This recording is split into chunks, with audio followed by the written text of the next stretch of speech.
বেশ কিছুদিন যাবৎ পশু পাখি ছাড়া ভালো লাগতেছিল না, যেই কারণে খুবই প্যারার ভিতরে আছিলাম। আর এখন চেষ্টা করতেছি আমার গত বছর তৈরি করা এই মুরগির ঘরটা, যেটার ভিতরে বেশ কিছুদিন যাবৎ মুরগি মারা যাওয়ার পর থেকে কাঠ রাখা হয়েছিল ফার্নিচার বানানোর, সেই ঘরটা মেরামত করব। এবং আমি সব থেকে বেশি খুশি এটার জন্য যে আমার বাবা আমাকে সম্পূর্ণ সাপোর্ট দিতেছে এই ব্যাপারটাতে।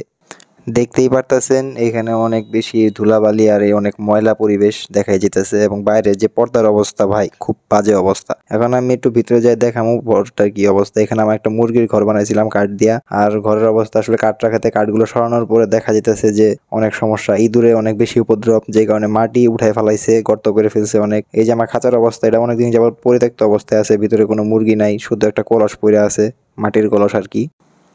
এছাড়া আসলে এই ঘরটার ভিতরে আগে মুরগি বাচ্চা থাকতো, মুরগি যখন বাচ্চা নিয়ে বেরোতো তখন ওই জায়গাতে রাখতাম। আর এখানে আমার কুচো একটা মুরগি বসে আছে, এই জায়গাতে মুরগি ডিম পারতো, আরো ক্যারেট ছিল, যে জায়গাতে এখন কিছুই নাই। আর এই যে আমার কবুতরের সেই খাঁচা, যে খাঁচাতে আমি আজকে থেকে 4 বছর আগে